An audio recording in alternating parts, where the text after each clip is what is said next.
Hi everyone, I'm Pastor Rick, and this is a Moment with Pastor Rick brought to you by Straight Talk on Scripture. And in the last few years, I would say that the interest in spirituality has not decreased. In fact, it's increased.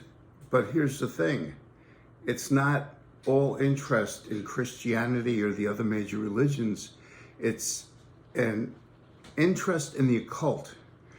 And that's growing by leaps and bounds. Interest in Wicca, and which is earth worship, and other forms of witchcraft, all on the rise. In fact, to the point where it's been reported that at various times groups of witches are gathering together to put a curse on certain Christian leaders. It's gotten to that point where the warfare is out in the open. So this is the question I want to ask to all of you.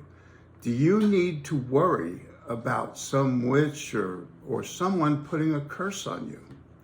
And so I figured I would answer with scripture, because it's a great question. It's a real thing. Witches are actually attempting to do that. And so do we need to be worried? Well, let's look what the scripture has to say about having a curse put on us. First of all, it says in Proverbs 26 that an undeserved curse will not alight.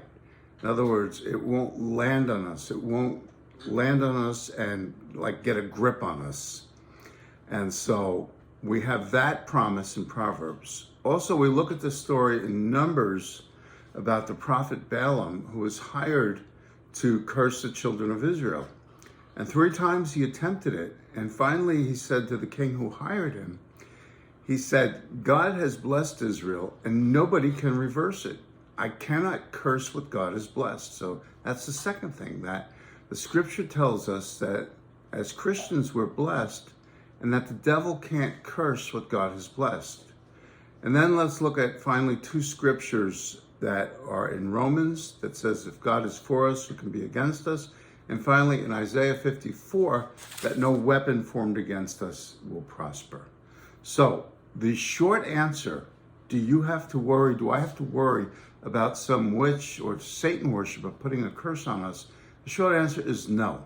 As long as you stay in the obedience, as long as you stay in that place where you're connected to Christ through obedience and you're abiding in the vine, so to speak, you don't have to worry about anybody putting a curse on you.